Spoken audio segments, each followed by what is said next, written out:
So now we know how to get all the information about a user's location. We're going to put this knowledge together and build an app called Hiker's Watch. And the app looks like this. So it's like one of those Hiker's Watches that gives you your GPS location and also a bit more information about your location as well, such as the level of accuracy, the altitude, and what a Hiker's Watch could never do, give you the actual address if there is one as well. So it's just an opportunity for you to practice the skills that we've learned in the last few videos. Notice as well that I've got a nice full screen image here. This is something we haven't done before, so you'll need to do a bit of Googling to figure out how to do that, but try and recreate the nice full screen background there. It's a nice thing to be able to have under your belt as an Android developer. And otherwise, everything should be reasonably straightforward. Best of luck. Go for it.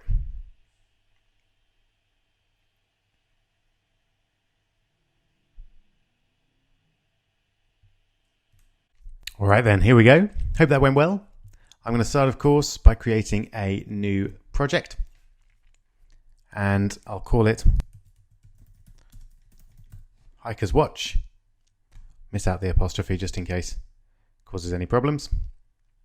And we'll go for Marshmallow and an empty activity. We're not going to be using a map this time. And we'll leave those as the default. While that's setting up, let's find a nice background image. One place that I go to quite often to find background images is unsplash.com.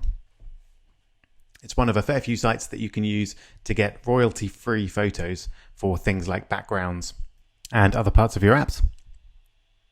Now, as it happens, that first one looks pretty relevant.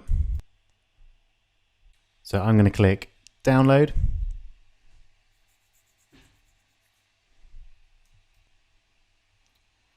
And there we go, control click, save image as, or right click, save as on Windows.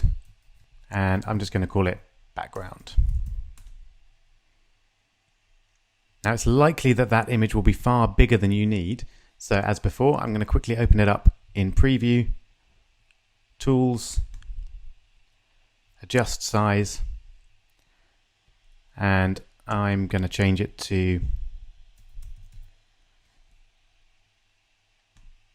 1000 pixels in width, which should be perfectly fine. And I'm actually going to crop it a little bit for my phone screen as well. So I can do that using Command K. And there we go. That should make a nice background. So save. Obviously, when you're in Windows, you'll need to find a graphics tool to do something similar for you if you want to crop and resize images. Okay, so we're ready to go here in Android Studio. So I'm going to open up the project and I'm going to start by making the app full screen. There are many different ways to do this, so I hope you found one of them, but I think the easiest is to change the app theme, which you can do in Android Manifest.xml. So just change the theme, so keep the style there, and then theme, and you can see it there, .appcompat, that will keep it compatible, and no action bar.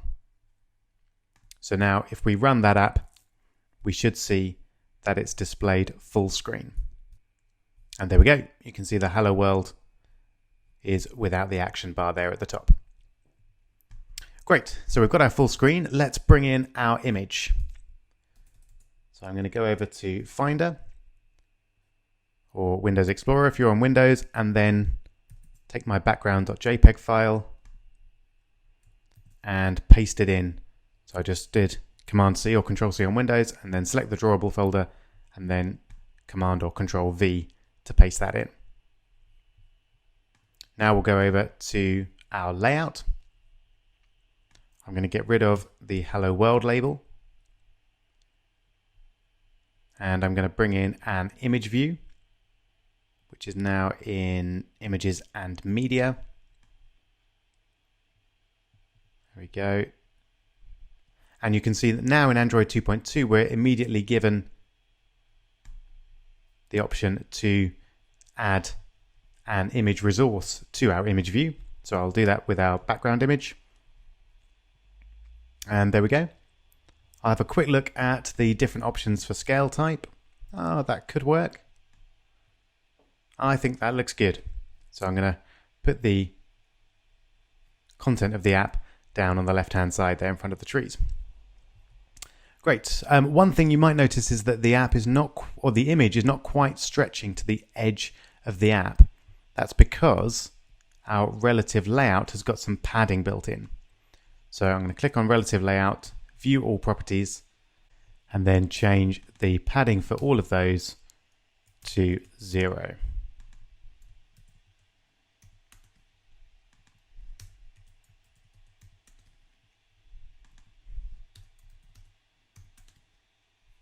There we go.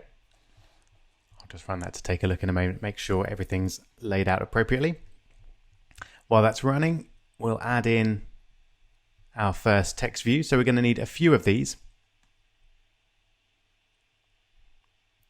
So the first one I'm going to have will be for my title. So I'm going to change the text to Hikers Watch. And then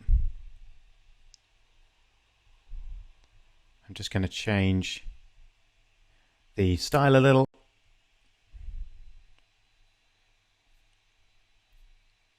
So we'll look for the text size. There's a lot of options here. So we're on 14 SP at the moment. Let's change that to 20 SP. Or 24. It's in the drop down. Great.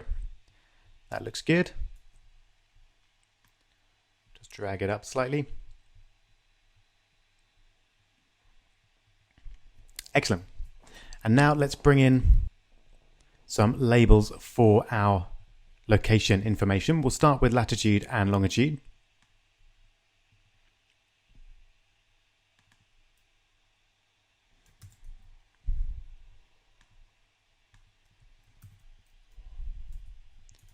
So this will be our latitude. And I'm just going to put some default values in for the moment. And we'll need to change the color so that it looks good over those trees.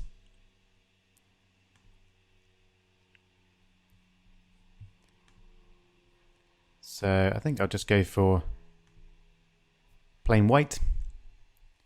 And we'll change the size as well. 16 should work. Great. Okay, now I'm going to jump over to the text view here. And just show you how we can create a layout with the XML rather than drag and drop. So first off, I'm going to change the ID there to lat text view. And then I'm going to copy and paste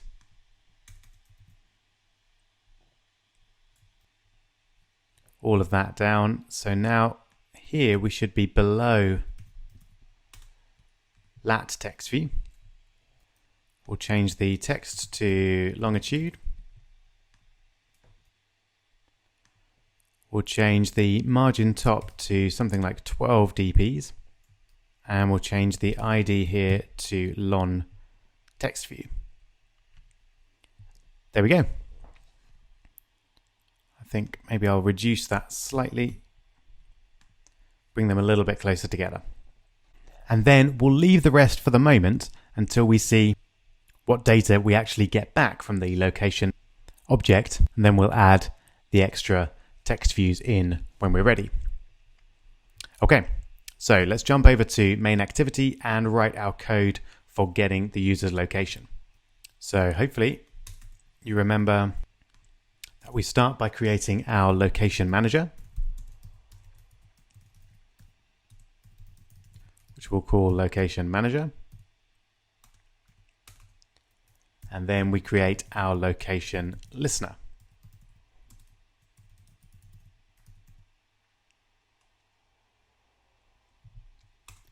And we bring in those classes. And then when the app is ready, we'll set up our location manager. And we're going to cast this to a location manager type from this .get system service, and then context dot location service is what we want. Then we set up our location listener, which is going to be a new location listener. And on location changed is where we want to do something with our location. And for now, we'll just convert it to a string and put it in the logs.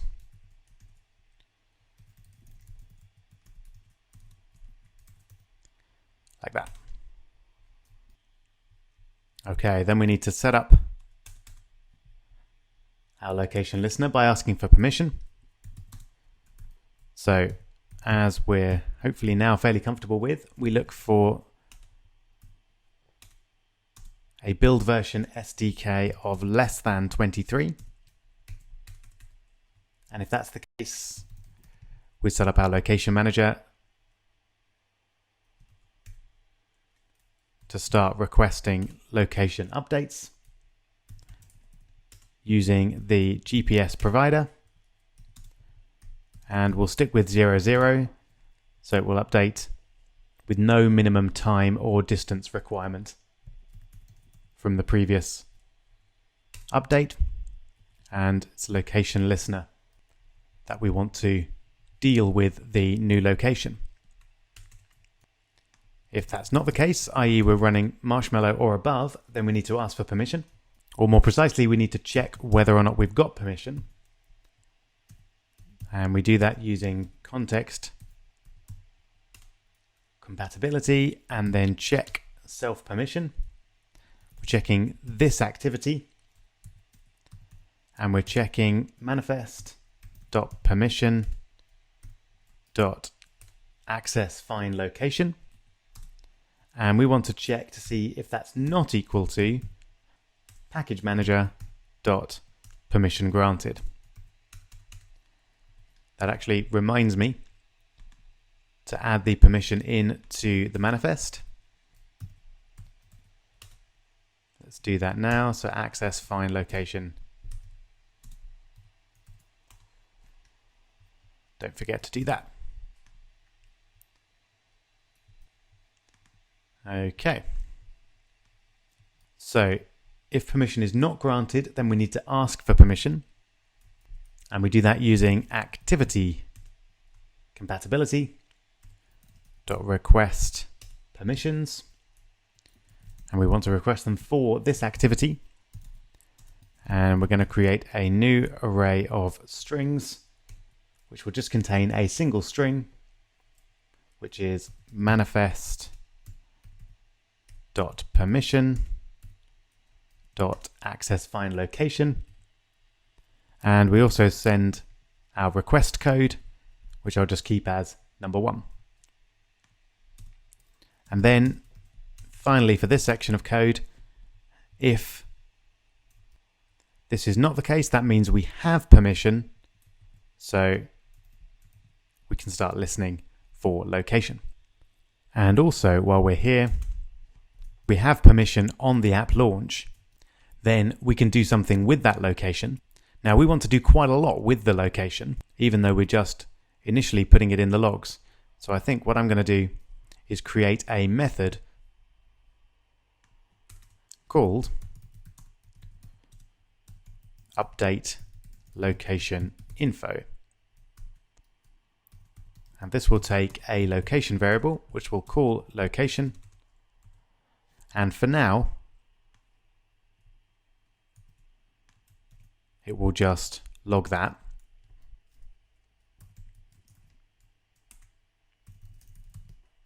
But of course, later on, we'll use that to update our Hikers Watch page. And so we'll add that here, but we need to get the last known location.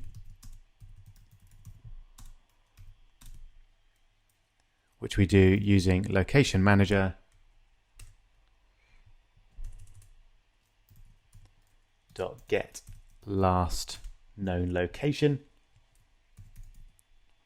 from the GPS provider.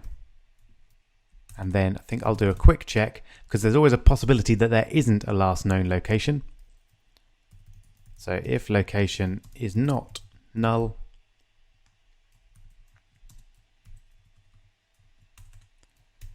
then we'll call the update location info method. Okay, so now we should get a hit to the logs when we first run the app if we've already got permission. If we haven't got permission, then we need to be able to process when the user gives us permission. And we do that, of course, with onRequestPermissions result. There it is. So as before, we'll check to see if grantResults.length is greater than 0 and grantResults0 is equal to packageManager.permissionGranted. So if that's the case, then we have permission, but we still actually have to check that we have permission. Even though we know that we've been given permission, our code won't compile unless we explicitly check for that permission. So again, this manifest permission access find location. And this time we want to check that that's equal to packageManager.permissionGranted. And if that's the case, then we can start our location manager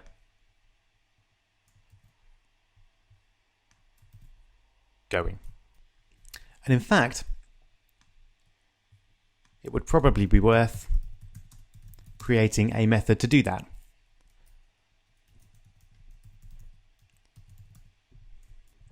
So I'll call it start listening. It doesn't need any variables, but we can just put our check in there.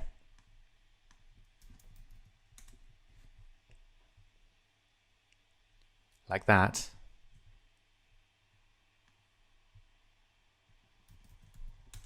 And then we can just refer to that each time that we need to. Okay, so let's now give it a try. We should, of course, now be asked for the user's location. And if we get it, then it should appear in the logs every time it's updated. Here we go. So it's asking for permission. We'll tap allow and then make a small update to the location, send that through, and let's have a quick look. It should appear in our logs. And there it is. So we've got the GPS location there. We've also got the accuracy. We've got the time, which I'm not going to display to the user, and the altitude as well. Great. So let's now add in our other items to our user interface. I'm going to do that by copying this text view.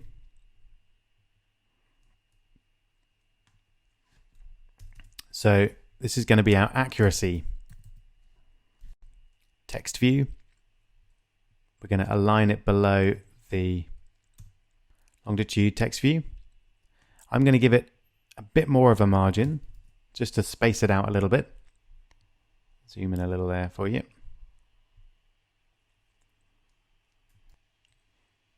And then I'll change that to accuracy. And then similarly for altitude.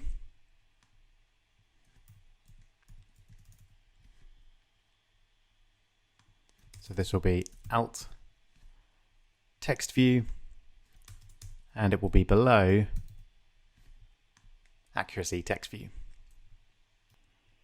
And finally, we'll anticipate what's coming next with our address text view.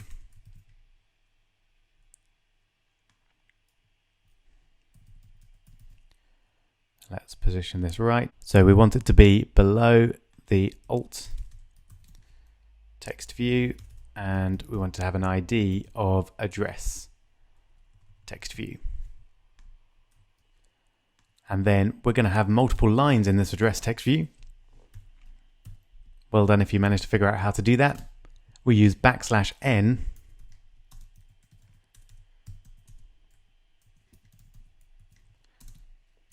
to generate a new line. There we go. So that will do for now. So I'm actually going to update these labels before we get the address data.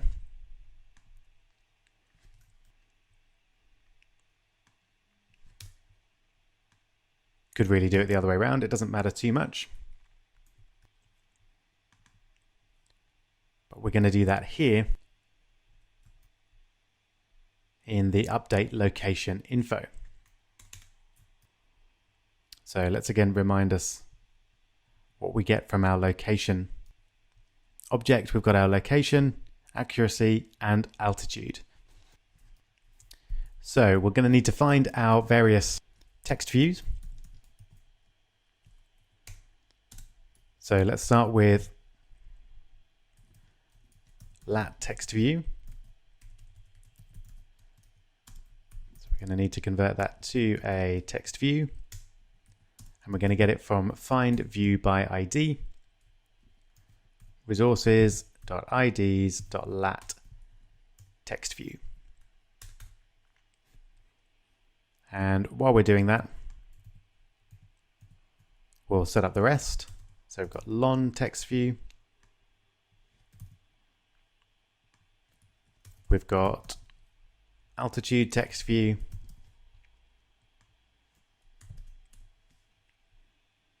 And we've got accuracy text view.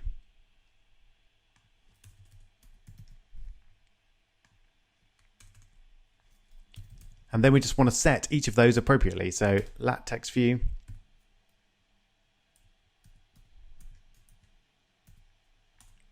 Set text. And we want this to be latitude. And then we're going to take our location object and get latitude. Similarly, lon text view will set the text to longitude. So that's location.get longitude. Then we'll take out alt text view, so altitude, and set the text to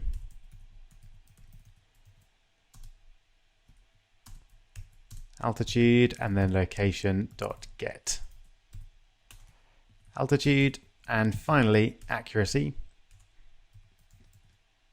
We'll set the text there to accuracy, and then, whoops, not altitude, but accuracy. All right, so let's try that out. And then if that works, all that remains is to add our user's address. And here we go. You can see we've already got the latitude, longitude, accuracy, and altitude in there. Just to make sure altitude is working, if I change that to 12 meters here,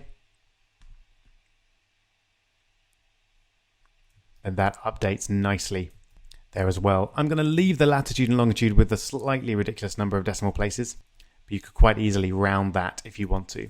I've just noticed as well that my hiker's watch at the top is white. I was fairly sure I changed that, but just in case whatever I did didn't work.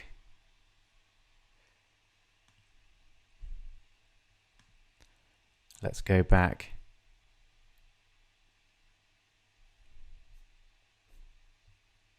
and find the text color.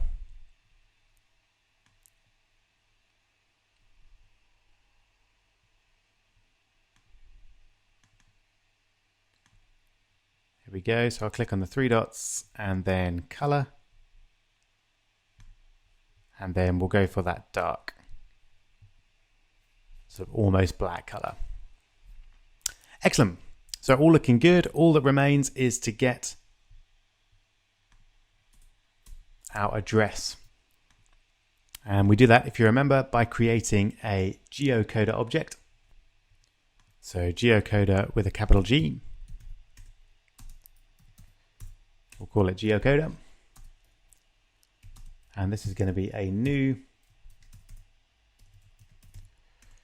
geocoder using the application context and the default, i.e. the user's locale.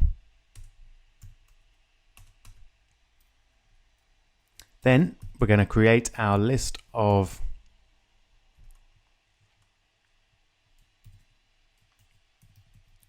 addresses,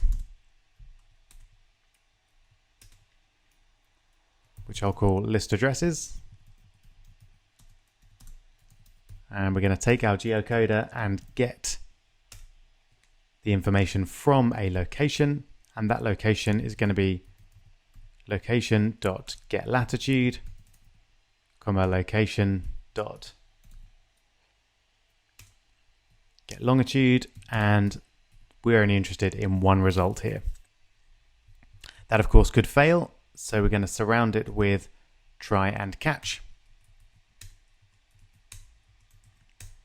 Just like that. And for now, before we update everything, I'm just going to add that to the logs. So log.i place info, and this will be list addresses.get, and we want the first item in the array, and we're going to convert that to a string. Oh, strictly speaking though, I should first check to make sure that there is indeed an address for us.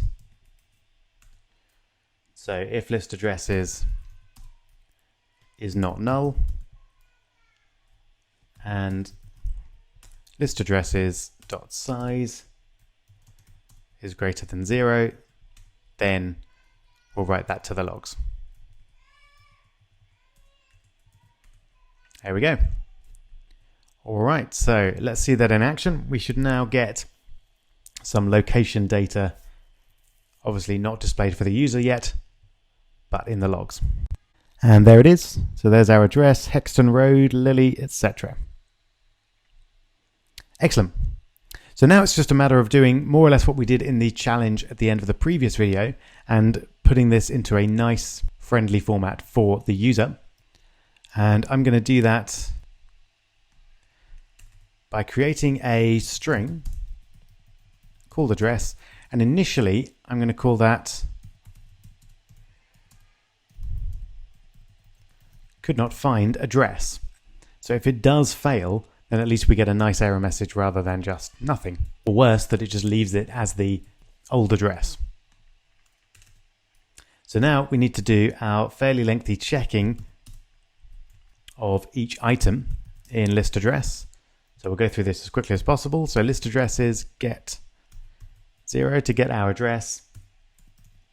And we'll start with the sub thoroughfare.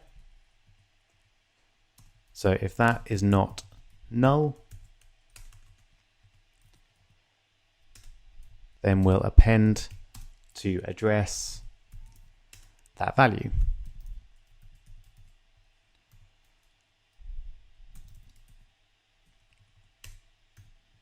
There we go. And one thing I should do actually is set the address to an empty string once we know that we are successful. And we'll pop a space on the end there as well. Then we'll do the same thing for the thoroughfare, but this time we'll add a \n after the thoroughfare. Then we want the locality, again with a \n.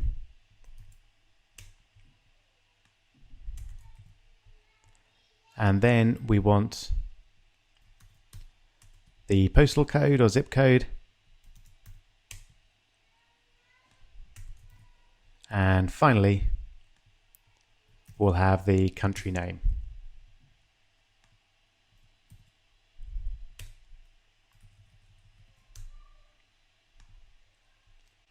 Great, so now we've got the address all ready to go. We need to update the text view. So let's create a new text view called address text view. And we'll need to convert that to a text view, and we'll find it using find view by ID, resources.id.address text view. And then we'll take our address text view and set the text to address. And notice that we're doing that whether or not we were successful at getting the address. But if we're not successful for any reason, then it will say could not find address. Okay, let's take a look. Wonderful. So you can see we've got that address now. One thing I have noticed there is that we could do with starting the address with address, and also a small thing, but let's remove our fake street. I'll do it in the text view and just leave that as is. Okay, quick final check then to see everything in action. It should all behave now exactly as we want. And there we go. Looks great. And if we update, obviously anything here, then we'll get our data updated immediately on the app. Fantastic. So I hope you enjoyed that one. In the next video, we're going to prepare for the final app of this section, which is the biggest app that you've built so far, an app called Memorable Places. And that app actually requires more than one activity. So we're going to have multiple screens for the user to be working with. And that's what we're going to find out how to do in the next video. See you there.